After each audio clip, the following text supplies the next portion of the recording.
नमस्कार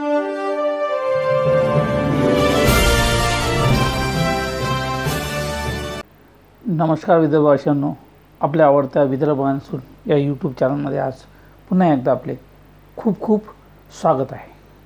तर आज गुरुवार दिनांक 20 मार्च, मी प्रदीप राऊत, हवामान अभ्यासक.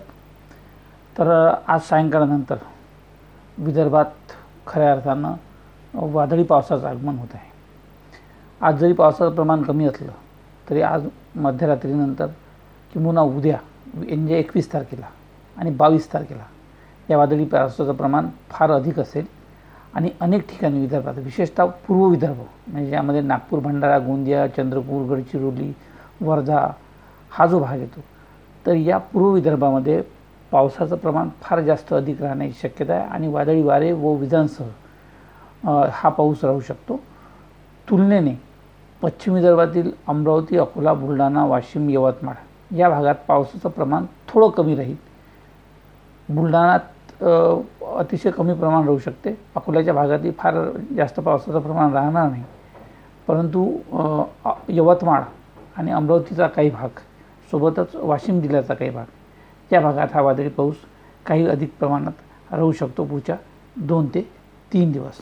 तर आता आपण बघू नेमकं की पुढचे 2-3 दिवस विदर्भात कशा पद्धतीचं हे वादळी वातावरण राहणार आहे. जर आपण IMD म्हणजेच भारतीय हवामान विभागाने प्रसारित केलेली ही सॅटेलाईट इमेज जर बघितली तर आपल्या लक्षात येईल की जवळपास उत्तरेकडचा जो पश्चिमी विक्षोभ आहे हा त्याचं प्रमाण थोडं कमी झालेलं असलं तरीसुद्धा आपण बघतो की राजस्थान, मध्य प्रदेश आणि इकडे विदर्भाच्या भागात सायक्लोनिक सर्क्युलेशन तयार झालेलं आहे. आणि या सायक्लोनिक सर्क्युलेशनमुळं सोबतच अरबी समुद्रातून येणारं बाष्पाचे जे काही वारे आणि सक्रिय असलेला पश्चिम विक्षोभ, तर यामुळे आपण बघतो की विदर्भाच्या दोन्ही भागात म्हणजे विदर्भातून एक ट्रफ रेषा ही पूर्वेकडे जाताना आपल्याला दिसत आहे, तर एक ट्रफ रेषा ही दक्षिणेकडच्या भागात तयार झालेली दिसत आहे. आणि याचा परिणाम म्हणून सोबतच 2 सायक्लोनिक सर्क्युलेशन जे तयार झाले आहे, यामुळे पुढचे काही दिवस म्हणजे पुढचे 2 ते 3 दिवस विदर्भात वादळी पावसाची शक्यता निर्माण झाली आहे. सर्वप्रथम जर आपण भारतीय हवामान विभागानं प्रसारित केलेला हा अंदाज लक्षात घेतला तर भारतीय हवामान विभागानं म्हणजे IMDने आज 20 तारखेला विदर्भाच्या भागात हलका ते मध्यम पाऊस होण्याचे सांगितलेलं आहे. विदर्भात आज वादळी पाऊस हलक्या मध्यम प्रमाणात होण्याची शक्यता भारतीय हवामान विभागाने सुद्धा वर्तवलेली आहे.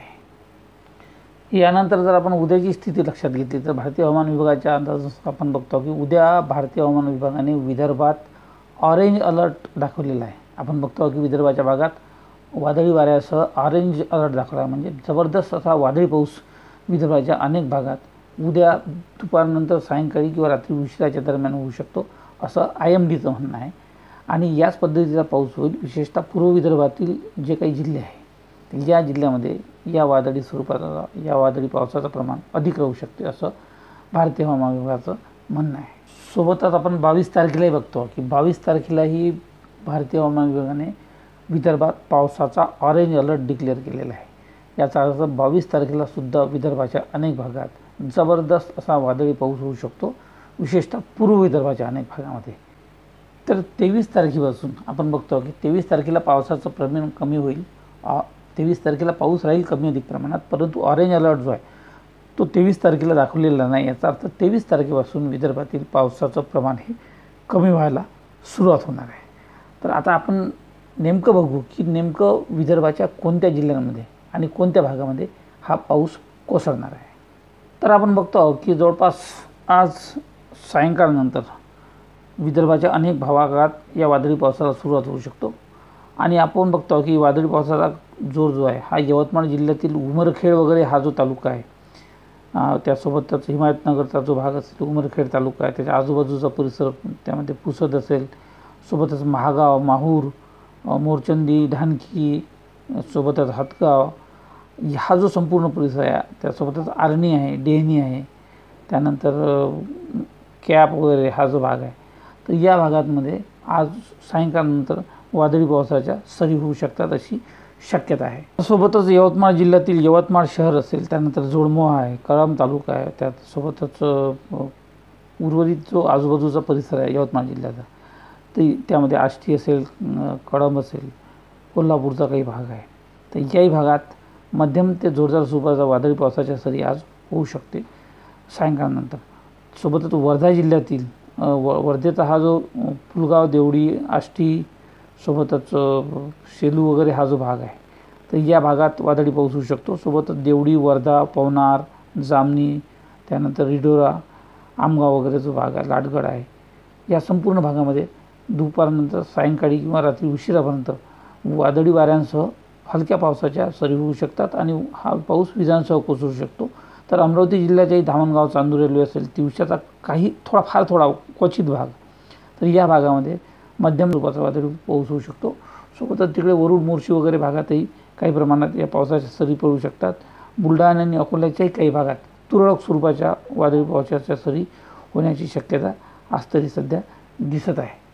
आज सायंकाळनंतर नागपूर जिल्ह्याच्या अनेक भागात वादळी पाऊस होऊ शकतो. त्यामध्ये हिंगणा, धामणा, सोबतच कडमेश्वर असेल, त्यानंतर सावनेर, पारशिवनी, कामठी, घोटी, बिछवा, वनेरा, सौसरचा काही भाग मध्य प्रदेशातल्या, त्यानंतर खुर्साबार वगैरे हा जो भाग आहे, तर याही भागात हलक्या मध्यम स्वरूपाचा वादळी पाऊस आज सायंकाळनंतर रात्री उशीर होण्याची शक्यता आहे. तर आज म्हणजे 20 तारखेच्या मध्यरात्री म्हणजे 21 तारखेच्या पहाटे गोंदिया जिल्ह्यात जोरदार स्वरूपाचा वादळी पाऊस होऊ शकतो. पहाटे 21 तारखेच्या पहाटेला. त्यामध्ये विशेषतः गोंदियाचा जो भाग आहे त्यामध्ये साक्री टोला असेल, देवरी आहे, चिंचोला, डोंगरगड या भागात मध्यम ते जोरदार स्वरूपाचा पाऊस होण्याची शक्यता आहे. तर या ठिकाणी हलक्या स्वरूपात चिंचोला, देवरी वगैरे तालुका जो आहे, चिंचोला परिसर वगैरे, तर या भागात हलक्या स्वरूपाची एखाद्या वेळेस गारपीटही होण्याची शक्यता नाकारता येत नाही. त्यानंतर मार्कासा वगैरे हा जो भाग आहे, अंबागड चौकी वगैरे, तर याही भागातही मध्यम ते जोरदार स्वरूपाचा वादळी पाऊस आज मध्यरात्रीनंतर पहाटेच्या सुमारास होऊ शकतो अशी शक्यता आहे. तर उद्या 21 तारखेला मात्र विदर्भाच्या, विशेषतः पूर्व विदर्भाच्या अनेक भागात जबरदस्त असा वादळी पाऊस होण्याची शक्यता असून त्यामध्ये विशेषतः चंद्रपूर, गडचिरोली, भंडारा, गोंदिया आणि नागपूर या जिल्ह्यामध्ये जोरदार वादळी वाऱ्यांसह काही ठिकाणी जबरदस्त गारपीटसुद्धा होऊ शकते अशी शक्यता आहे. त्यामध्ये विशेषतः चंद्रपूर जिल्ह्यातील व गडचिरोली जिल्ह्यातील आणि गोंदिया जिल्हा या 3 जिल्ह्याच्या अनेक भागाचा समावेश या गारपीटमध्ये राहू शकतो अशी एकंदरीत स्थिती आहे. पावसाचं प्रमाणही या भागात जोरदार राहणार आहे. वादळी वाराही जोरदार सुटेल आणि विजांचा कडकडाटही मोठ्या प्रमाणात राहणार आहे 3 ते 4 जिल्ह्यामध्ये पूर्व विदर्भातल्या. त्या तुलनेनं पश्चिम विदर्भातील उर्वरित जिल्ह्यामध्ये फार काही पावसाचं वातावरण राहणार नाही. थोडाफार पाऊस अमरावती आणि यवतमाळ जिल्ह्याच्या काही भागात येऊ शकतो. अकोला भागातही तुरळक सरी येऊ शकतात. बाकी फार काही पाऊस उर्वरित वाशिम असेल, बुलढाणा असेल या भागात 21 तारखेला राहणार नाही. परंतु पूर्व विदर्भाच्या भागात मात्र या 4-5 जिल्ह्यामध्ये, त्यामध्ये चंद्रपूर, भंडारा, गडचिरोली, गोंदिया, वर्धा आणि नागपूर या भागात जोरदार स्वरूपाचा वादळी पाऊस होण्याची शक्यता आहे. कारण खऱ्या अर्थाने सर्वाधिक जोरदार वादळी पाऊस जो होणार आहे हा 21 आणि 22 तारखेला होणार आहे. आणि आपण बघतो की हे जे लाल चिन्हानं रेखांकित जे छायाचित्र आपण बघतो, तर हा जबरदस्त असा वादळी पाऊस आणि गारपिटीचा पाऊस या नागपूर जिल्ह्याच्या अनेक भागात आपण बघतो. त्यामध्ये कोंढाळी, काटोल, सावनेर, रामटेक, नागपूर, मौदा सोबतच नागपूरच्या जवळपास भागात आपण हा जोरदार पाऊस बघतो. सोबतच हिंगणा, धामणा, पाचगाव वगैरे हा जो भाग आहे नागपूरचा, याही भागात जोरदार वादळी पाऊस 21 तारखेला दुपारनंतर सायंकाळच्या सुमारास होण्याची शक्यता आहे. सोबतच कोंढाळी, काटोल, डोरली, कडमेश्वर हा जो भाग आहे, त्यानंतर उमरी, बडगाव, सोबतच कामठी, पारशिवनी, वाघोली, नागपूर जिल्ह्याच्या याही भागात जबरदस्त असा वादळी पाऊस 21 तारखेला दुपारनंतर सायंकाळी होऊ शकतो. तर यानंतर जर आपण बघायला गेलो तर जवळपास भंडारा जिल्ह्याच्या अनेक भागात जबरदस्त पाऊस होणार आहे. चिखली, मौदा, वरठी, भंडारा, धर्मापुरी असेल, सोबतच आसोली, कंद्री, त्यानंतर भंडारा जिल्ह्याचा आधीचा जो भाग, पूर्वेकडचा जो भाग आहे, या भागातही जोरदार पाऊस होऊ शकतो.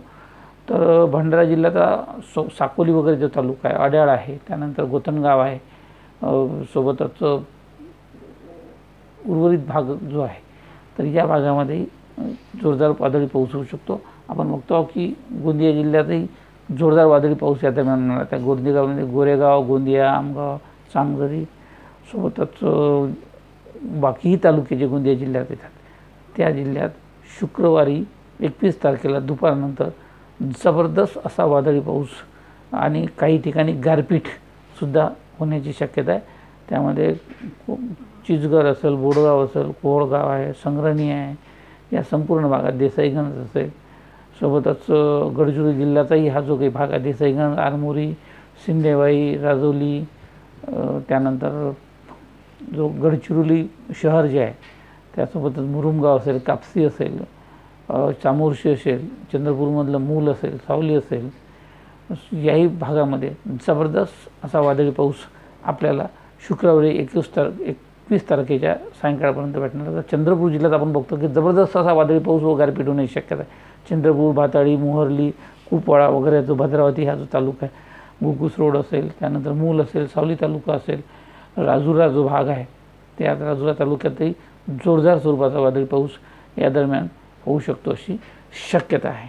तर वर्धा जिल्ह्यातही वर्धा, तुळजापूर, बादडी, पवनार वगैरे हा जो भाग आहे, बारबडी आहे, सोबतच राडेगावचा भाग असेल, त्यानंतर अमरावती जिल्ह्याचा धामणगाव, चांदूर रेल्वे, तिवशाचा काही भाग, या भागात हलक्या मध्यम स्वरूपाचा वादळी पाऊस होऊ शकतो. अमरावती जिल्ह्यातही हलक्या स्वरूपाच्या सरी या वादळी पावसाच्या होण्याची शक्यता आहे. उर्वरित बाकी बुलढाणा, अकोलामध्ये फार काही पाऊस पडणार नाही, तरी हलक्या पावसाच्या सरी 21 तारखेला कोसळू शकतात अशी शक्यता आहे. तर वाशिम आणि यवतमाळ जिल्ह्याच्याही काही भागात तुरळक ठिकाणी अपवादात्मक सरी पडू शकतात अशी एकंदरीत शक्यता दिसत आहे.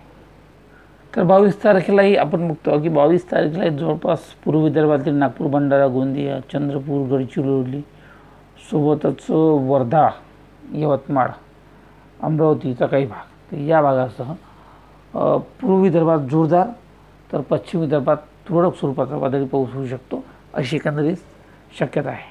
तर अशा पद्धतीने आजपासून पुढचे 3 दिवस विदर्भाच्या जवळपास भागामध्ये जोरदार वादळी पाऊस होऊ शकतो, विजा कोसळू शकतात, सोबतच काही भागात गारपीटसुद्धा होऊ शकते. यामुळं शेतकऱ्यांनी विशेषतः आपापल्या पिकाचं संरक्षण करणं यापासून गरजेचं आहे. सोबतच आपले जे काही पाळीव प्राणी असेल यांचंही संरक्षण या काळात आपण करावं एवढीच विनंती या निमित्तानं करतो. त्यांनी या पावसाचा अंदाज घेऊनच आपली पुढील कामे, आपलं पुढील कामाचं स्वरूप ठरवावं अशी विनंती करतो. यामध्ये काही फेरबदल झाला निश्चितपणे आपल्याला पुन्हा एकदा आम्ही कळूच. तोपर्यंत आजच्या भागात येथेच थांबतो व आपली रजा घेतो. नमस्कार, धन्यवाद, जय हिंद, जय भारत, जय महाराष्ट्र, जय विदर्भ.